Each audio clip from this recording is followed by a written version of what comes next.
The streets are talking.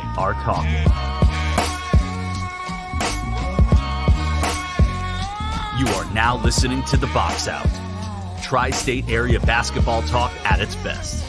And now your hosts, Kahlil Thomas and Jason Cordner. Let's get it.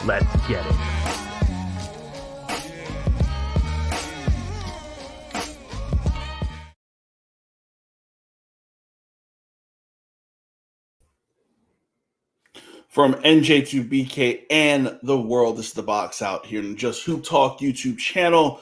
My name is Kahlil Thomas. Joining me in just a few minutes will be Jason Cordner from Brooklyn, New York. And I think we have to start, and there was a point that we thought we were kind of getting back to normal. There was a point that we thought things were kind of normalizing in society.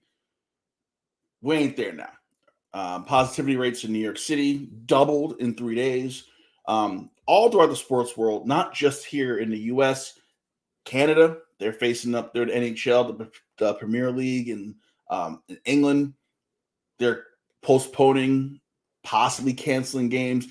COVID itself is kind of making a comeback. You have the Omicron variant in everyone's mind. So it's interesting to kind of look at things as of today, because I know when Jason and I were on air, we were live on the air last year when the NBA in March 2020 said, we're shutting it down. And Jason and I weren't on YouTube. We were on our Blog Talk radio show live on air when Mavericks Jazz are on, and they announced Rudy Gobert got COVID and they're shutting it down until the bubble appeared late spring, early summer. Are we going to have a situation like that where the NBA are going to shut down? Probably not. Are we going to have a situation? Let's go to NFL. Are the NFL going to be moving games to Tuesdays or Wednesdays? You know, have double header Mondays where games start at 4 in the afternoon, and then you have your 8 p.m. regularly scheduled Monday Night Football game? Probably not. But in the NBA, it's weird because they kind of prided themselves on being the smarter league in the room, right? 96, 97% vaccination rate among players. You had a few holdouts. We knew who they were for the most part. We know it's Kyrie, Bradley Beal. Wiggins was a holdout. Wiggins got vaccinated eventually because California has strict guidelines like New York does. But you're seeing it now. Russell Westbrook today put on 2 COVID protocols. The Kings lost some players and lost their coach, Alvin Gentry, who's an older person, to COVID protocol. So this ain't going away anytime soon. As I welcome in Jason Cordner. Jay, third time you tried this. What's up? It's all good. We here now. We're here now. So Yep. I started. We got to talk about COVID because it's making a comeback. I'm talking about New York City, how they said positivity rates doubled in 3 days in the city. So the question kind of becomes, what's next for the NBA? And I think when you talk about the NBA, you got to talk about all the other leagues as well, because you look at football, Cleveland's got like 18 people out. Washington's in bad shape. The NBA is starting to kind of trickle down to them. What do the NBA do? Is it kind of business as usual, or do they say, just kind of take what we got, and if teams got to play with 8 like the Nets did the other night, then so be it? I think it's pretty much as you got to play it as you go right now. But I felt like we saw this last year too, where it's like the holidays. That's where the spike happens, when people are home with their families and their entourage, and people can't keep tabs on where everybody's been. So I think they should have did a better job at spacing these games out between now, Christmas, and then after New Year. That might have helped the case a little bit. Yeah, I talked about before you got on how the NBA seemed to be the smartest league in the room. They had 97% vaccination rate among players. Mm-hmm. But like I said, it's the holidays. I also feel like, and it's not just what the NBA is, not just NFL, NHL. NHL's having it crazy. They have it crazy too, yeah. I feel like it's society itself. I mean, you got to look at it as a societal thing. I feel like people looked at this as being done. Yeah. Like, we're out of it. It's over. No more. Let's go party. And I feel like we're not at that point, especially with this Omicron, where they're saying it's worse than Delta. So I'm like, okay. So, what is, I guess the question becomes, is competitive balance becoming an issue now? Because the Nets they won. They played Toronto with 8 people. So that's Somehow they what won. it is. Somehow Yeah. they won. Considering, I think the Bucks play tomorrow against. They play New Orleans coming up, and I think they're gonna get smoked by New Orleans because they're missing like half their team. Yeah, but it also like what are the teams doing? I feel like the league is really trying to kind of say, listen, get it together, and I think the league had it together early on. I feel like the teams are following those protocols that the league put in place. All of a sudden, I feel like the teams are like, all right, guys, just do you. It's all right. And I feel like the teams need to be held more accountable at this point than more so the league itself. I think so too, because I feel like the teams are pretty much letting the league dictate everything, and ownership's not really stepping in. Just look at the Nets; they really didn't step in when they could have forced Kyrie to go get vaccinated. They was like, whatever. And for some reason, they're still waiting and hoping that New York changes their laws. It's going to get worse. From what I'm hearing, they're going to probably. First of all, you can't even go in the movie theaters soon without having a booster shot. So now they're requiring you to get boosters. And you got someone like Kyrie who has no shot, so it's one of those things.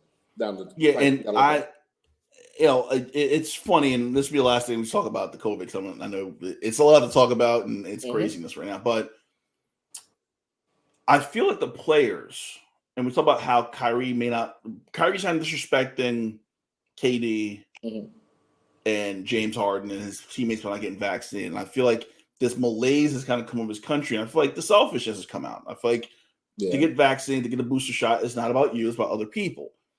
I had an argument with a friend on Facebook, which is probably the worst place to talk to someone about anything, about how, he compared the vaccine requirements to racism and how a black person, am racist because I believe in excluding people from going to places in the city. And I'm like, no, I'm okay with it. If I'm racist, it is what it is, because I'm not trying to catch COVID right now. But a white person telling me I'm racist, that's on some bullshit tip. But I feel like it's a selfishness level for some of these players because they still want to live their life, but they're not realizing tier 1 and tier 2 employees in NBA have to get a booster shot now. Get it, yep. So not even the players, people who work around the players have to get it. So you're putting them at risk. They're not saying, listen, you players have to get vaccinated and boosted. No, people around the players have to. So the players are themselves putting people who aren't making their contracts, aren't making their money at risk. And it's kind of a selfish situation. Hey, it's very selfish. And it's funny you mentioned that, you had that argument with somebody.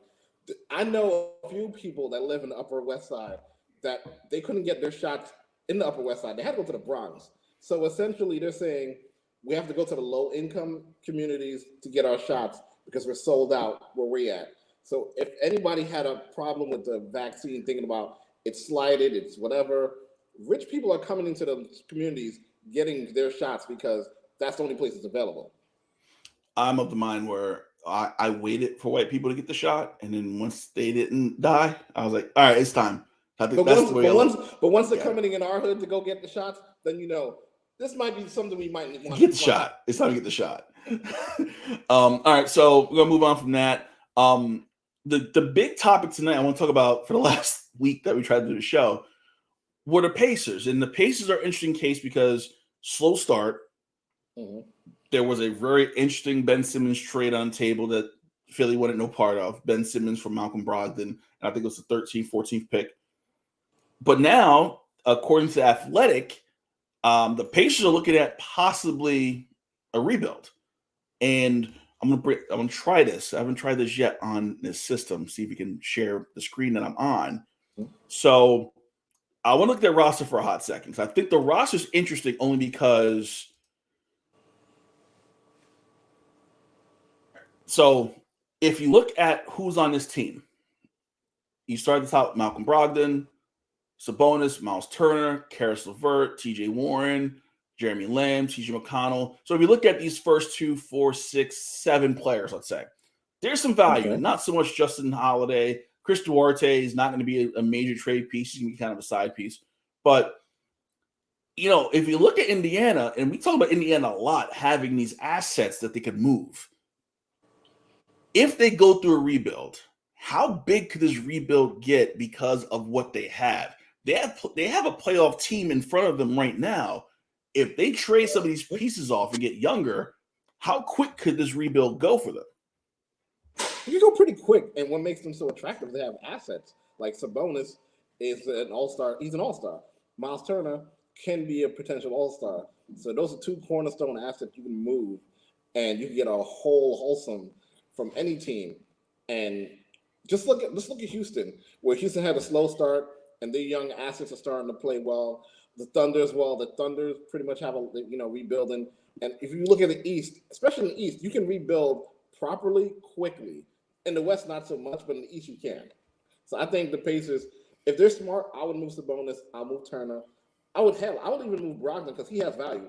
You can never not have a good point guard. So there's plenty of value right there. So I think you could flip one of those guys and say you wanted to flip one for Ben Simmons. Now you bring an asset back and move some other pieces.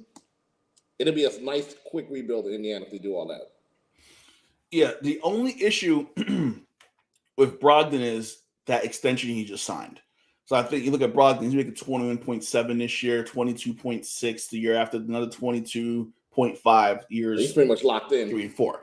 So you're picking up a lot of salary. Now, in the grand scheme of it all, $21 and $22 million ain't nothing in this NBA. That's like, yeah, that's chump inflation. change. What inflation? Yeah. So I feel like that 22 in Indiana goes a long way, but if he's straight to Miami, that ain't nothing. No, right? Caris LeVert seems to be the most interesting one. So I feel like LeVert was on the verge of superstardom in Brooklyn. He came to Indiana. I feel like he kind of threw off the chemistry in Indiana. He's making 17 this year, 18.7 next year. Not a lot of money. You're getting a player who's still kind of young, still learning how to play, hasn't hit his prime yet. I feel like you can get a starter and or some draft picks for Caris LeVert. Do you think that value's fair for him, or do you think he's not at that point where you can grab a first-round pick and a good player? I don't know if you can grab a first-round pick, but you definitely get solid. You could definitely get solid rotation guys for him. But who do you think the Pacers would move first? LeVert or Warren? I think the question becomes I feel like I'm of the mind where I think you can build around LeVert and you can build around Sabonis. I feel like you have to keep those two. If I was Indiana, Turner, Brogdon, TJ Warren, I feel like they're expendable. Mm-hmm. I'm still of the mind if you had to choose between Sabonis and LeVert, you keep LeVert. I think LeVert could be that missing piece for Indiana. It's like, okay, here's LeVert. We got Chris Duarte, who can be maybe a serviceable point guard, maybe a bench guard, and let's go from there. But I'm of the mind where you might want to keep LeVert on your team and kind of run it back with him and see what you can build with him. It all depends on what they want to do in Indiana, and I feel bad for Rick Carlisle because this is probably what he didn't want to come back to. Well, yeah, I mean, and they had an interview with the owner, Indiana, and he was not very, like. I think the idea was, hey, are you going to rebuild? And he didn't give a yes or no answer. He's like, we could totally build on a fly. I'm like, so are you trying to so are you going to reload? Or are you going to rebuild? Like, what's the idea here? Like, what's the idea? I don't get it. So we got a comment in the section. Octavius, Texas made, I think. I want my Lakers to get Miles.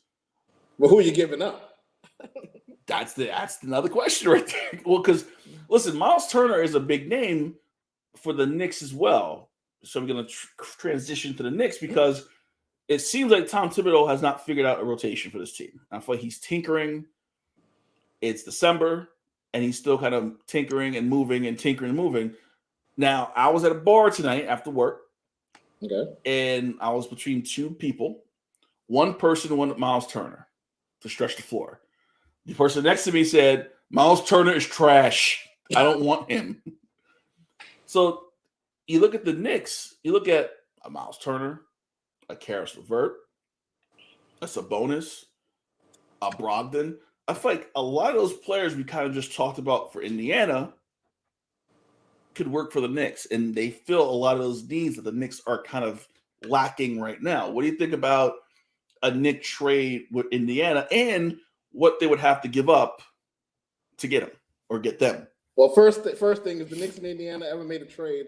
I need to be at the same bar with Reggie Miller and Spike Lee when that happens, because it'd be a cold day before we ever thought we'd see those two organizations making trades. But I think I have two problems with the Knicks. One, I'm tired of Randall bringing up the ball. He's a good dribbler. He's not the best dribbler. I'm tired of seeing that. And I thought for some reason Mitchell Robinson development would have been a little bit further along. And he's an offensive liability, and he's a great defender, but Miles Turner brings you more. So if you was to ask me if I would make that trade, I'll probably do it. I think Obi would fit great in Indiana alongside someone like, Karis LeVert. And hey, if we have to give up quickly for Brogdon, I'm on board with that too. Because I think that makes the Knicks better now. Yeah, I won't say long term, but right now it would make them better. I feel like you want to go now. I feel like the Pacers is an interesting case because you have players who are younger, but with experience, who can make you good now, and who you're going to have for years or could have for years. All right. So Sabonis is 25. LeVert is what, 24, 24, right? Yeah. 24, I think. Miles Turner is still young. Brogdon, he's like late 20s, but I think his best basketball still ahead of him, I think, in the right system and the right team. I feel like they need to get better now. I feel like the way the team is kind of made up, the Knicks need to make a trade, not for later, but for now. But the risk they run is you got a bunch of first-round draft picks. Do you mortgage that future to get better now, or do you say, we'll kick the tires, but we're not going to pull that trigger? I mean, I think that's probably exactly what they're going to do. They're going to kick the tires but not pull the trigger. But you got to look at what's out there, who's available, who's unhappy. Like, I don't know if Dame's really leaving Portland. Like, I don't know. CJ got a collapsed lung, so we're not still looking at CJ. And Beal doesn't look like he's leaving anytime soon. So you got to look at the market. And I'm like, if somehow you could trade for Fox, you make that trade happen. Saxton probably would have been a guy you looked at right now, but he's out for the year. So it's one of those things where, like, I think you just got to look at what's best available out there. Indiana seems like they want to be total rebuild. I say grab a part from them, because Sabonis and Turner, they don't work because they play a similar game. Turner alongside Randall could work because their game is totally opposite. Octavius also found the mouse. I'm using like two different mouse right now. Mitchell Robinson reminds me of Tyson Chandler. Insulting Tyson Chandler. I will not stand for that slander. No. Well, because Tyson Chandler can get you. I feel like I've seen Tyson Chandler average like 11 and 14 a year. Accidentally. If you get 11 out of Mitchell Robinson once every 3 weeks, you're like, oh shit, Mitchell Robinson got 11 points. Like, you're expecting Tyson Chandler to score points at some point. Mitchell Robinson, you don't expect him to do nothing. He's gonna block shots, rebound, and if he gets a putback, you're excited about it. That's it. If he would have said a little better DeAndre Jordan, I would have co-signed that. Not Tyson Chandler. Yeah, no. There was something else I want to talk about. I might tip my mouth. I can't remember. Oh, so my dad. Did you know about this trade? I'm like, what trade? He shows me a Ian Bagley proposed like hypothetical trade between the Knicks and Blazers. Which I was like, that's not real. Let's start that. Let's start that first. That's not real. But Knicks would get Dame. They would lose Barrett, Obi, Alec Burks, 2 first-round picks. If you were Portland, actually, let's start with the Knicks side. If you're the Knicks, would you offer that much? Being a great negotiator and monopoly that I am, I would lowball a little bit. I would probably throw in 1 first rounder, not 2. But all the players named, I would probably throw them in that deal. I would take away 1 of the first round draft picks. See, there you go. I would say, honestly, I would even say, listen, here's what we're doing. Knox. Give me Knox. I'll give you Knox, but I also feel like I want something else from you.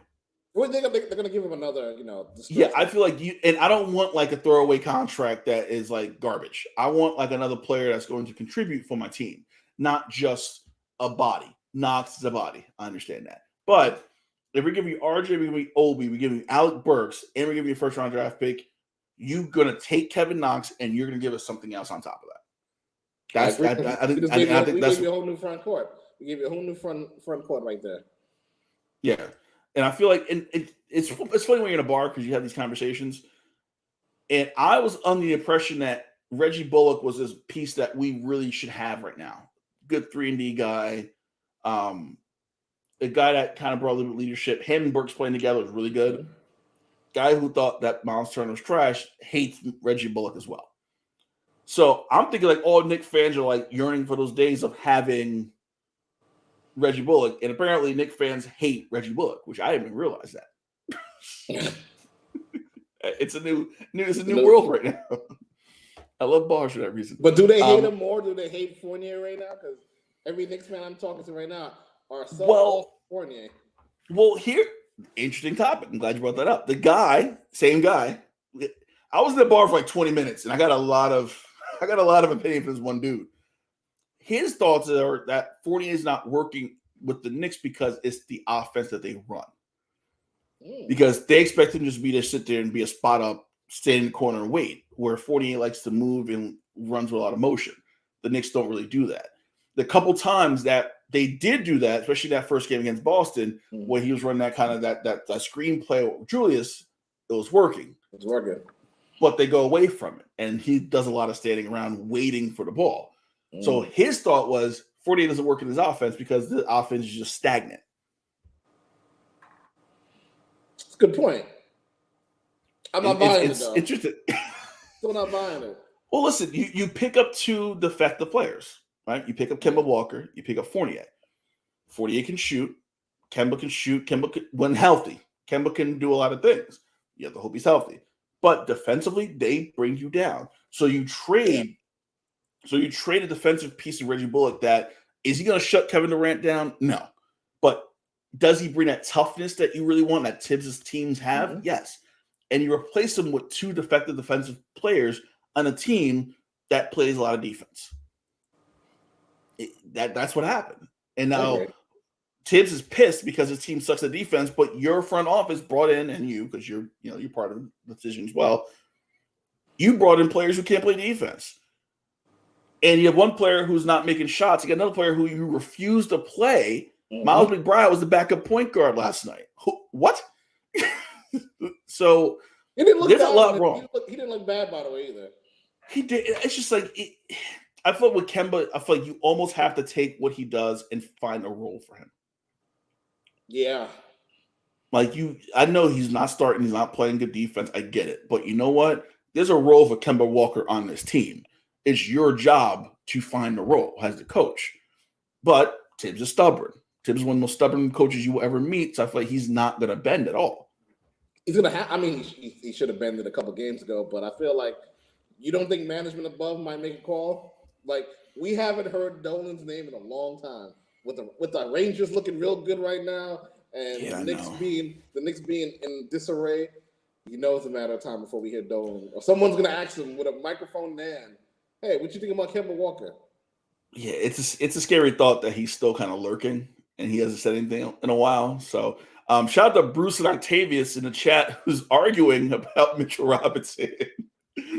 A night I never thought would happen. There's two people arguing about about Mitch. I just never thought this would occur. Listen, man, I sold my Mitchell Robinson reminds me of Peloton stock. It was really high at one point, and now it's tremendously low. And then Big died, and I was down now. When I watched that, I knew the backlash was coming. I was like, "Oh, well, it's coming." Okay, I didn't watch it because one, them chicks are old, and two, my girls are on it. So Kim Cattrall's on it. I'm like, I don't care. But then my wife. But then I'm in this room doing work, and I hear this from my living room. I'm like, is someone crying? I go outside. My wife is crying. I'm like, what happened? Big died. I'm like, who? I'm like, oh, okay. He died in a Peloton. I'm like, what? All right, bet. It's the weirdest way to start. Did you see the Peloton response? I did see it. It was great. It was great. It was funny how something that happens on an official show can make a stock just drop. I don't get it. I don't get how the world works at all. The world that we live in now. Speaking of teams rebuilding, Indiana 70-64. They're up on Detroit. They're in the third quarter. Second quarter action. The Nets up by 17 on the Sixers. That's with 4 minutes left in the second quarter. First quarter, Knicks down by 1 to Houston. When we're done, Phoenix and the Wizards tip off, and then postponed. Chicago and Toronto part of the COVID breakout for both teams. I know I didn't expect to see happen, where games actually get postponed. But then that's how serious it is right now. Yeah, and listen, look and say once again, I don't put it on the NBA. I put it on the teams themselves. The teams have to be better at saying, you can't do this, you can't do that. You need to take better care of yourself, for your coaches, for your equipment people, for the people who work in the arenas, people who work security people. You have to be better. You have to set some type of example around here. So it kind of goes there too. Hey, my nephew Hunter. Hey, Hunter, he's watching. What's up, Hunter? So I want to shift. We'll go back to the NBA, but I got to go to WNBA real fast because last week the Liberty fired Walt Hopkins, their head coach. Listen, his first year was in the bubble. Yeah, he lost to Sabrina Ionescu. The team was not good at all. This past year, up and down season, made the playoffs, and almost beat a finalist in the Phoenix Mercury. Yep. So I don't know what happened with the Liberty and Walt Hopkins, but do you think they pulled the trigger too fast, or do you think there's something out there that's about to happen, i.e., Becky Hammond possibly coming back to New York and coaching Liberty, and that's in the pipeline? Like that right there. And Walt Hopkins was the shrapnel and the unfortunate victim. Hey, I mean, the Liberty do play in Barclays Center now. A lot of things, that seems to be the ongoing trend when it comes to the tenants and their head coaches. So I definitely think something's happening down the pipe. And I also think it has something to do with Sabrina and maybe other players, voicing their opinions at the end of the season. Yeah, but I feel like maybe this is me. You can't. I watched a lot of Liberty games, and it seemed like he still had the team. It didn't seem like he lost that team. I feel like they were still with him. I feel like you made the playoffs with a team that was not great. You kind of mushed this team together, and it worked. And I think they'll get better next year because I don't think they're making a lot of moves. Oh, the draft is Sunday, right? The lottery. Yeah, the draft lottery. Yeah. I don't think they're making a ton of moves this offseason. I think, let's see. Considering that they did make the playoffs with a losing record. I think they're not in the lottery. I got to see who. I'll check that because actually I don't actually know the actual order. I should probably know that. The rumor is, and Bruce made a point in the comment section. Becky's not interested to coach WNBA. Possibly. Yeah. She wants an NBA, but if she wants Pop's job. Yeah, but if Pop's job is not there, and listen, Becky's been very patient. I give it to her. She has the patience of a saint because I'm of the mind where I'm not waiting that long for my spot. The Liberty come calling, new arena, new owner. It's the team that she kind of put on her shoulders for years.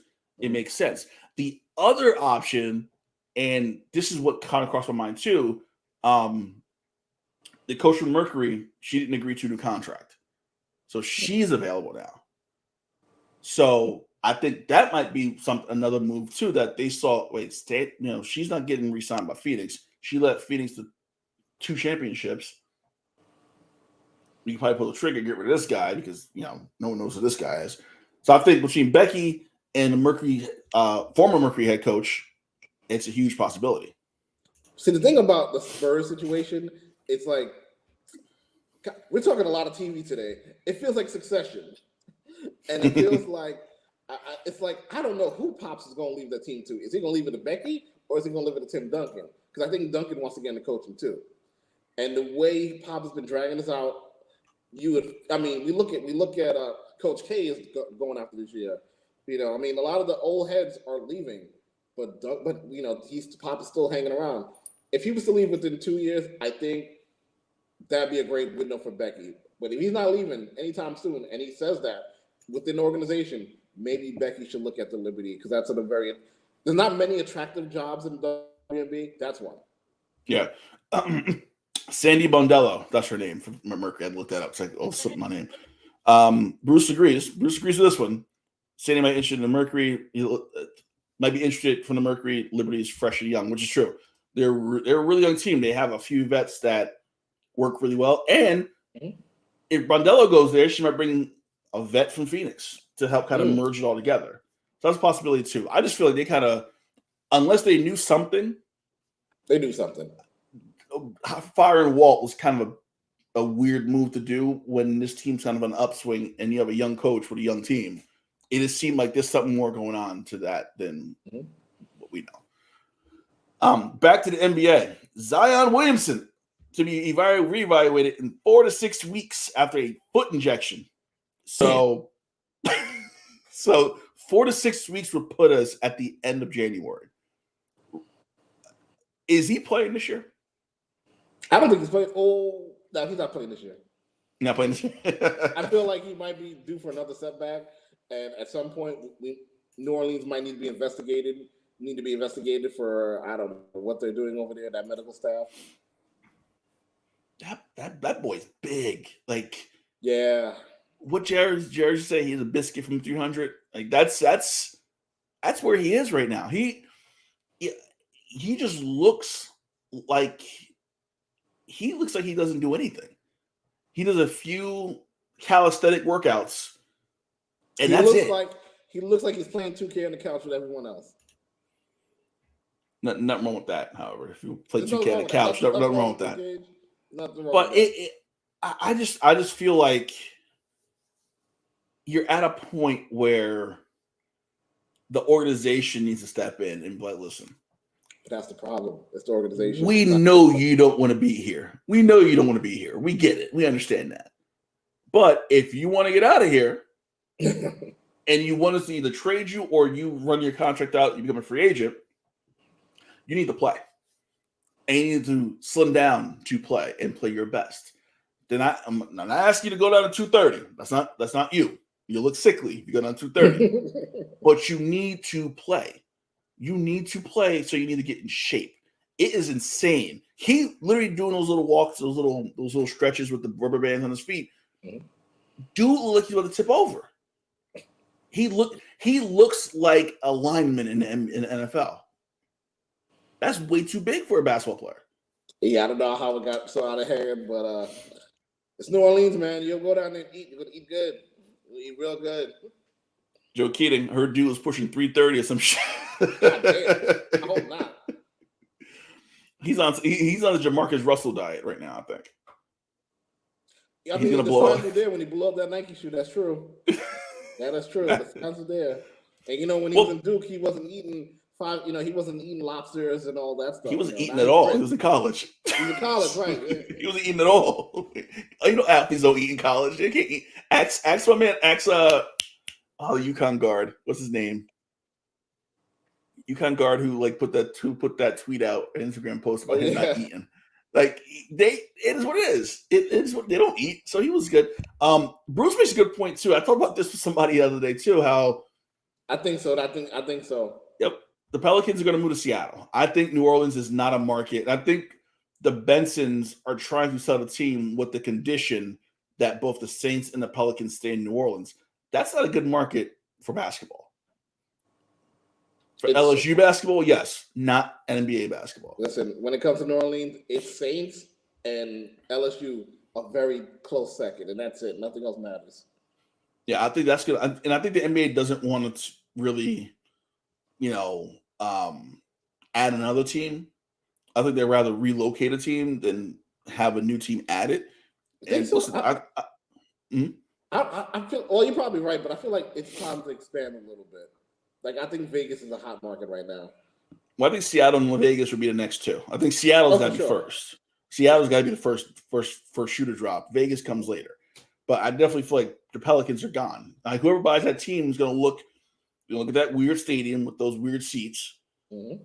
They're going to look at the name because Smoothie King Center ain't working at all. It's not. And then they're going to go to a game and look and see the stands not close to being full. And they're going to be like, we need to get out of here.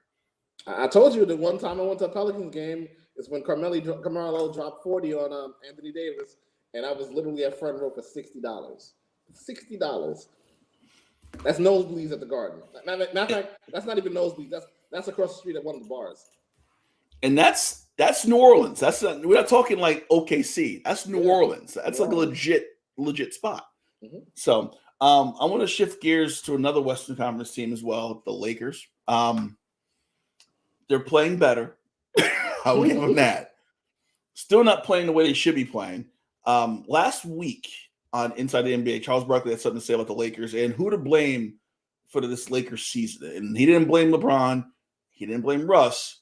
He blamed one person. Here's Charles Barkley from last week. Listen, y'all know I think that most reporters are cowards. They want to be friends with these players. And y'all just proved my point again.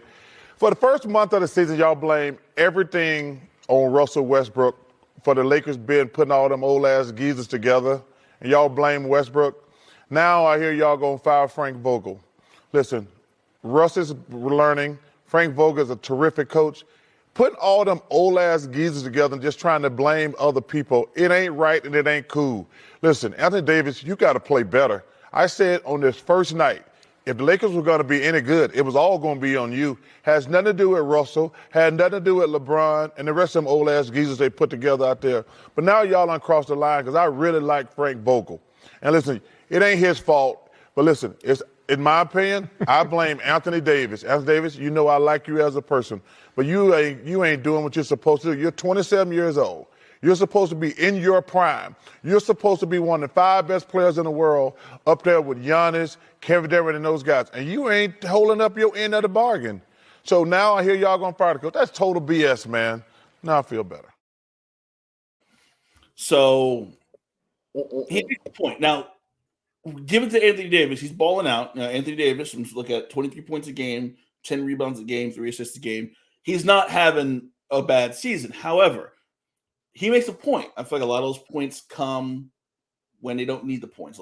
He's not down low muscling dudes. He's out there shooting threes. He's shooting threes at a really, really bad clip right now. His 3-point percentage right now is at 18%. So, and then Joe chimes in. So you got COVID. And now they're bringing Isaiah Thomas in on a 10-day contract. How many times is Isaiah Thomas going to play with LeBron before LeBron getting cut? That's a whole nother thing. So is all the blame, should it all go to Anthony Davis? Or do you think it's just a combination of LeBron being hurt, Russ not being comfortable, and them not having, except Austin Reeves, who apparently is like a superstar. He's the new Alex. Just not having a good team. Caruso. They needed a white guy. It's okay. I put 40% on Anthony Davis though. Barkley makes some great points. You know, at one point people thought Anthony Davis was going to be the best player in the league. Like he was supposed to be ahead of schedule than Giannis. Giannis passed him, Embiid passed him. All these bigs just pretty much left him in the dust. So I kind of do put a little blame on him. You know, he wanted out of New Orleans. He came to LA, won the championship in that bubble. You know how about that bubble championship? It's very questionable because people, you know, they had a long break. But very fugazi. Yeah. So he's either missed the glass at time where he's not available.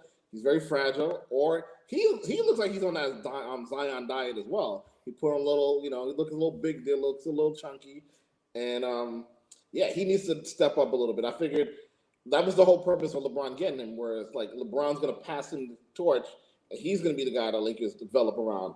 But it hasn't been that way yet. Even in the bubble championship, I felt like he wasn't playing at his best. Yeah, I feel like part of it is he's like, well, I'm with LeBron. You know, I'm good. You know, I'm gonna get mine. I'm gonna get my double a night. Is what it is, and you know, I don't do anything else. And I feel like he's kind of shortchanging himself by thinking that he doesn't have to add anything else to what he's already doing. That's what. So I feel like that's gonna be an issue. I feel like unless he comes out and scores 30 a game and really takes his team on his shoulders, they're gonna be hovering around 500 the whole season, and I won't be surprised if they end up in those playing games, because I really don't think they're not, unless they make a move. And I know you say the buyout market, LeBron's all over it. He probably got calls already out to people. They got to make this. They make it seem better. And right now, they don't have the pieces to really make it. They got to wait for other teams to drop people. You're signing Isaiah Thomas, which seems like a desperation move to me, just to see if you got anything left. You might as well holler at the Knicks or Kemba. Listen. I'll take Austin Reeves. I'll do that right now. I'm okay with that. So the Lakers are interesting. The Nets are also interesting. And I know we talk about the Nets here, and we're 40 minutes into the show. We haven't talked about the Nets yet. It's really, really weird. They're a weird team to figure out. I mean, they're playing good. They're number 1 seed in the East. They haven't lost back-to-back games all season. But for some reason, it's like we know they're not playing at their optimal level because, one, Kyrie's not there, and it becomes more as KD doing too much. Joe Harris, is he a trade piece that they could move and get somebody? I don't know. Well, now that he's hurt, I think his trade value drops a little bit because now he's out. He's gonna be out for another 3-4 weeks. So that becomes an issue. But I go back to the point I've been making, and it just seems to be kind of rearing its head. The Nets are 20-8. Great, congratulations, happy for you. They're not beating good teams still. That's what it is. They still have an issue with beating teams that are either at their level or above their level. I think in the East, it's pretty even. I don't think there's a team that is like far and beyond everyone else. You thought that would be the Nets, but the Nets seem to be on the same page as the Chicagos, has the Milwaukees, has the Heat. I feel like they're not. I feel like they're not. I still have not seen their best basketball, and I'm trying not to put it all in not having Kyrie. I think part of it is I think Durant possibly a little bit, and Steve Nash rested him in Houston. If not for Kevin Durant, this team would be in a worse situation. Twofold question. Is this season solidifying Durant as a possible top 10 player of all time? And 2, are they running him into the ground right now? Oh, that's an easy yes for both. I feel like right now he's my runaway MVP leader, and they absolutely are running him into the ground. Like, there's no way he needs to be playing all those minutes, but Steve Nash is a warrior. He's an MVP himself, so if he feels Durant can hold the load, he's holding the load. At some point, Durant's got to make that call to Kyrie and be like, hey, what's going on? And at some point, Harden's got to get out of his head and start playing a little bit better himself. You know, to me, Harden still doesn't look like he's in great shape. And that's something I guess he was trying to work himself into shape, but we'll see if he figures that out. And I'm just not really like, I feel like the Nets and probably the management is thinking the same way I'm thinking. Like, this team is probably good for the East, but in terms of championship, now that the Warriors are about to get, they get their two-headed monster back in Clay and Wiseman, I feel like the championship aspirations have dwindled a lot with the Nets. There was Joe mentioned, and there was a rumor I saw somewhere, a straight-up Dame for Kyrie trade. I don't think, obviously, it's rumors. Rumors kind of run rampant all the time. But does that trade, another trade obviously benefits Portland, but why would anyone Kyrie? Why would anyone trade for that? I mean, listen, Oregon doesn't have strict vaccination laws, so Kyrie can play right away. I think Portland, up and coming city, big into social justice. If Kyrie goes to Portland, he's gonna be looking for the Oregon Trail. Oh, he'll duck in a second. Like, oh, where Kyrie? Kyrie was walking down the street. Though we don't know. I think he walked into the wilderness somewhere. I think he walked to Boise. I'm not really sure where he went. But Bruce Usher made a good point. What is their signature win this season? And I think that's a legitimate question. I know Joe Keating, who's here right now, is going to hate that question, and he probably hates us for shitting on his team. But you look at their schedule right now, and they're winning against the Knicks. Well, I mean, you could there's 2. One of the Raptors the other night when they were down to 8 guys. That was a big win, right? That was a really cool win. The other win, and I want to say, where is it? Atlanta on November 3rd at home. Because I think they really should have lost that game, and that was a team. It wasn't just kind of KD kind of holding it down. I think that was everybody kind of came on board and kind of got that win.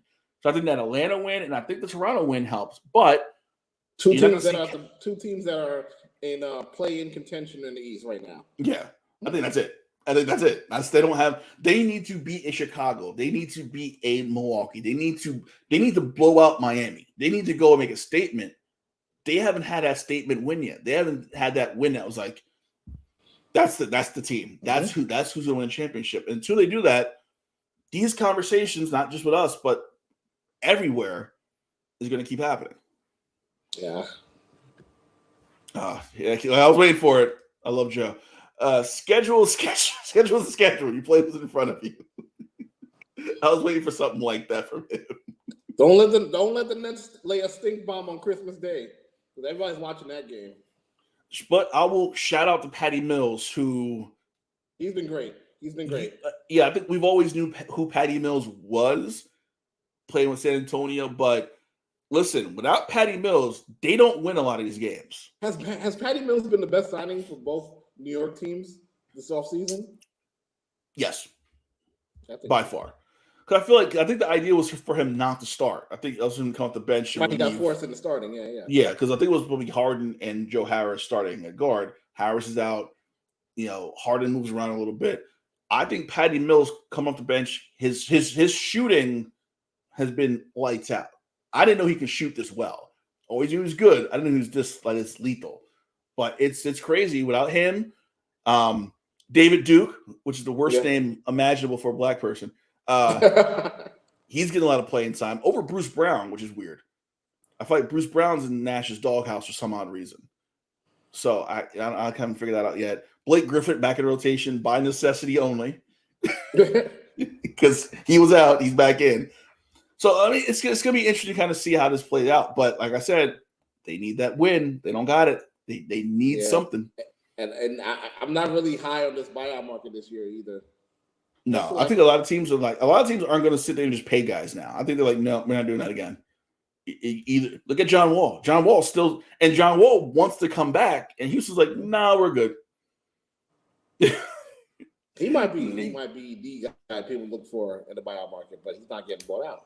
Well, I think the Rockets are considering that. They don't really want to, but they think it's a possibility. Apparently, it's John Wall's camp who's like, we don't want to buy out. He'll lose the money. He won all his coins. But he's going to keep not playing, and practicing, but not doing anything. The other big news, Danny Ainge, who left the Celtics last season, he's the new CEO of the Utah Jazz. And we kind of called this. We knew he wasn't done yet.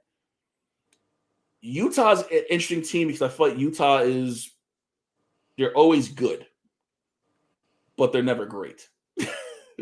Will Ainge bring them over the hump, or will we see Ainge grabbing assets and just letting them depreciate every 10 months? Somewhere in the middle. I don't think they're going to be Utah. I feel like they're almost at their ceiling. Like if they don't make it to the, see, that's the thing now, because I feel like Phoenix last year passed them, and they didn't play Phoenix. They played the Clippers, and they couldn't get past the Clippers. So I feel like in the pecking order in the West, they're not better than the Suns. They're not better than the Warriors. And I think the Warriors are about to start reloading for another dynasty. And I think Phoenix is going to be right there with them, battling it out.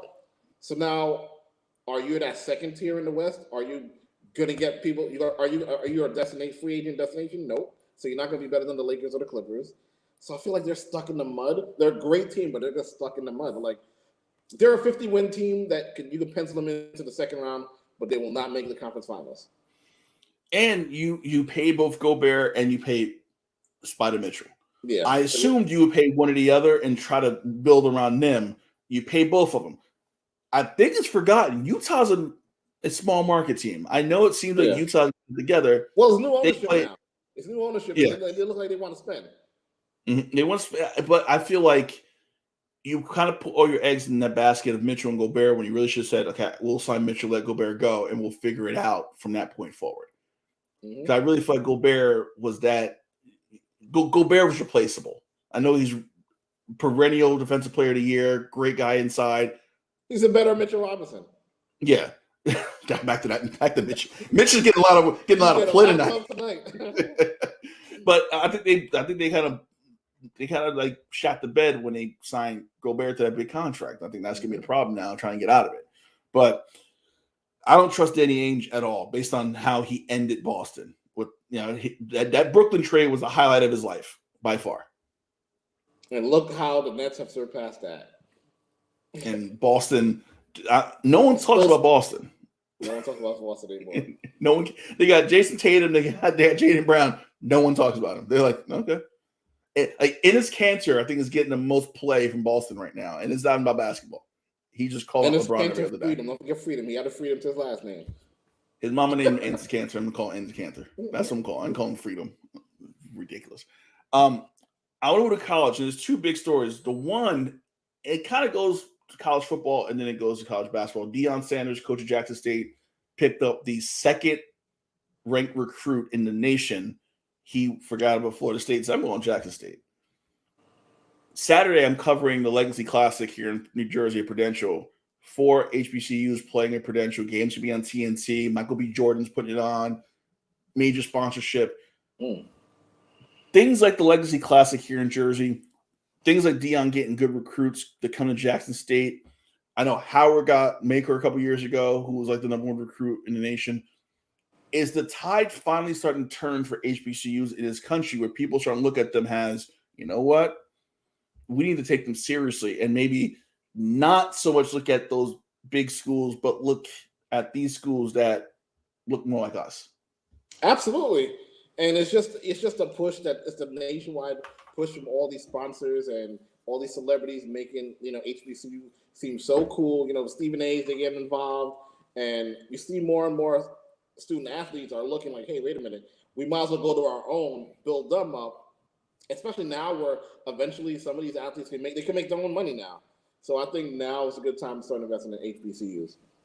Well, the thing with Deion, people are starting to say that him and Barstool, because him and Barstool are like, he works for Barstool. Barstool made $1.5 million deal with the recruit. Like, not giving Deion any credit. Deion can't recruit. You got a cornerback. Would you want to go to Florida State where you're rebuilding, or would you want to go to Jackson State with Deion Sanders, and who played your position, one of the best ever, to learn from Deion Sanders? I want to learn from Deion. I want to learn from some dude. Like, that's just me. I don't get the I was a huge hate. Florida State fan growing up, and those glory days are done, man. Jameis was the last championship they're going to see for a long time. Bruce says Eddie George is a coach too, so no, right. it's because Prime is very influential. So he's putting it on Prime. He said it's Deion doing the work, and it may not trickle down. I don't know. I think it's going to start trickling down. And you're seeing it bit by bit. It's not going to be this deluge of guys going to Jackson State and Morgan State and Grambling. Although Grambling just hired Hugh Jackson. So I'm like, that's going to help. So I think they're getting NFL coaches to come coach with them. They're not getting assistants who play for Eddie Robinson. Joe, I think the NIL is helping HBCUs. You can tell the kid's going to make money. He'll have his tape. They help him with these historic universities. I totally agree with Joe on that one. I think the NIL is probably the best thing that could have happened to HBCUs to get some of this talent. Absolutely. It brings a little bit competitive balance down a little bit. Yeah. Last story of the night. We were going to show last week after Rutgers upset number 1 ranked Purdue. On the same night, Seton Hall beat number 20 Texas. And then they played each other Sunday, and Seton Hall dug in that ass. The question last week was going to be who's the best team in the tri-state area, but I think it might be Seton Hall. What do you think?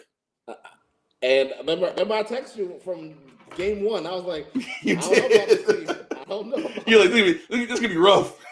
Whew. Man, they must have read my text because they are in people's ass this season. Maybe they're a gritty team. They're a very gritty team, and it goes back to what I told you. Like, they got a lot of guys from the city, which I'm surprised that they went to Seton Hall. So we'll see what happens. See if they continue this early success. Listen, it goes back to what I said. I feel like, and I'm going to try to bring this up real fast before we leave. You look at Seton Hall's roster, and you look at St. John's roster. They're not bringing in recruits. They're not bringing in those New York guys. They're not staying home. It's not like Chris Mullen in 1984 who stayed home. They're leaving. And Seton Hall, I don't know what it is, but Kevin Willard's got his finger on the pulse of the city and got relationships with coaches and saying, listen, come play for me. I had these guys. I had Whitehead, who went to the NBA. I had Kadeem Carrington, who scored 2,000 points. I had Delgado, who I think is still playing in the Clippers G League team. Come here. Seton Hall's got it. Rutgers, they're recruiting Jersey. They're recruiting Jersey better. Now, Jersey isn't like the best when it comes to basketball. You have a couple pockets. I think upper northern New Jersey is pretty good. I think Central Jersey is pretty good, like schools like Middletown, Long Branch. But they're keeping those guys home. Rutgers is starting to do that. So I think that's going to be a key to this. And it's going to be a key for St. John's to do the same thing. UConn is starting to dip into New York now, too. So I think, and I know you're a New York dude. I think St. John's is getting bodied right now in recruiting. Oh, they've been getting bodied. And now that UConn's back in the Big East, it's like they missed their window to really capitalize on that. So I'm looking at St. John's roster. So Posh Alexander, who's their star, he's from Brooklyn. So they got one from Connecticut, one from Brooklyn, one from Ontario, one from Kansas, Bronx, Queens, Yonkers, West Palm Beach, Southampton. Okay. Wow. Omaha, Nebraska, Baltimore, Maryland, Puerto Rico, Merrick, New York. So I'm assuming that's Manhattan. That's probably Manhattan. Yeah. Manhattan. So you look at some of these players, and I know Posh is the one guy who I think St. John's has that everyone's like, he's a possible NBA guy. Okay. Everyone else from New York, Julian Champagny could be a good player. I don't think he's there yet. Joel Serrano from Yonkers, he's a big man with some size, but he's not really fully developed yet. I just think Seton Hall kind of got on wrap right now. And I think they got to St. John's. I want St. John's to be successful, but they got to work harder. They got to work harder, man, and it's going to be bad. It's going to take a while for them to get back to respectability. Not even just be good, but respectability, because they're not respected in the city anymore. Yeah. And looking at the top 25, Baylor is the number 1 team in the country. Duke number 2, Purdue number 3, UCLA 4, Gonzaga 8-2, they're 5. Seton Hall up 7 spots to 16 this week at 9-1. UConn 9-2, they're number 20. They're down 5, down to 20. So, and Kentucky's fallen. So here we go. Very happy about that. Forget Kentucky. Can't stand it. So, did you watch the hour match last night? That was an incredible match. Here's my issue, and people just shitting on it. I was too young to appreciate Ricky Steamboat, Ric Flair, and their hour, right? Because I was like 4. Yeah, those classic. Watching that last night, I might go back and watch because I never appreciated like hour-long matches. I'm like, hey, these gonna be like Shawn Michaels, Bret Hart. That was kind of better than Shawn and Bret. Because I feel like there was no rest spots, no sleeper. Everything was like kind of hard action. It was like, he hit him figure 4, but he was like hitting him with elbow. It felt like it was just constant actions, boom, boom, boom. And I felt it was a good move because you pretty much made the show a one-match show, but you also set the stage for, hey, at Revolution, there's going to be a winner-take-all match. Mm-hmm. There's got to be a winner. And you have a better match that's going to be like 25, 30 minutes, where I think Danielson loses for real. And I think that's where you see someone like a Bray Wyatt or a returning Kenny Omega come back. Okay, I like the booking. I was watching the whole thing. I was just sitting there. The commercials were killing me. I was like, this is one thing about TV shows, like these commercials are ridiculous, but it was probably my match of the year. I haven't seen a match just that good, maybe besides Omega Danielson. I mean, Young Bucks and Lucha, what you call them? That was pretty good match too. It was good, but then you had the cage. It was a gimmicks. Yeah, like true. That's true. I was like, this was a wrestling match. This felt like a fight. So, and obviously, I know Joe's going to yell at me. WWE has no matches that can match that match from last night. Not even close. Not one. I'll wait. Not even the greatest wrestling match ever? Wait, was that this year? I didn't even watch it. I have no fucking idea. That was last year. Okay, I'm saying, was that even this year? I remember. There was like, it's because WWE won't give you an hour. Or they'll give it up. It's an Iron Man match. They won't just say, hey, just go out there and wrestle for an hour. We give me a draw. Just go out there, call it in a ring, go. They got to make it a gimmick. Get a match ever. They got Iron Man match. They got to gimmick it up to say, this is the type of match. Just go out there and wrestle for an hour. You might get that out of Kevin Owens, who got himself a nice hefty bag to stay with the E. Which, listen, he said it's for his family. I can't not respect that. He took the money for his kids and his wife. You gotta respect that. It wasn't for creative because creatively he hates it. But he's like, I'm getting paid, and he put a clause in there where they can't cut him. Smart man. So there's a clause that he can't get fired. I'm like, oh shit, now so he'll sit home. They can't fire him. They'll send his ass home, and he'll look at that check. Mm-hmm. This is the greatest. Crazy that Khan's got AEW so right, Urban Meyer so wrong. Oh, that's the quote of the year right there. And on that note, we are done. We're going to end right there. We're done. Jason, great show as always. Likewise. So next week, we may or may not have a show. It is the holidays. It is the 23rd next week. I know, Jay, you got some, you meet your family, meet your wife and everything. So we may have a show next week. We may not. If not, we'll have one going into the new year. So we will keep you posted. Check our Twitter at the Box Out Pod. Check out Just Hoop Talk. Things are about to blow up. Justin, I spoke to Justin not too long ago. He has some things that coming up. I think me and him are doing something together on Just Hoop Talk. So we're gonna get it going. And there's also another podcast thing that we're gonna tell you about in the new year that Jason, I know I've been meaning to call you. My daughter having pneumonia messing me up completely. Well, before we cut off, I was asking my girl what I should get you for a Christmas gift. And she was like, when was the last time we went to a Knicks game? And I was like, you're absolutely right. But now that you're up North Jersey, would you be more inclined to go to a Knicks game over a Nets? I would go to a Knicks game. All right. So we're going to talk about that and pencil you in there. And I'm like, get tickets for a Knicks game so we could. I bet. You get the tickets. We got to make that a tradition. We got to start going back to that tradition. Listen, you get the tickets. I'll grab the drinks. All right. And we'll do that. Fair enough. So if we don't see you, have a happy holiday, happy Kwanzaa, Merry Christmas. I know Hanukkah passed, happy Hanukkah too. But we'll be on. Check at the Box Out Pod. That is our Twitter handle. Check us out. Updates. We kind of sometimes make comments about how Blake Griffin's not in rotation with the Nets. I don't know why, but whatever. For Jay, I'm Kahlil. Thank you so much. Happy holidays, and we will see you soon. Peace.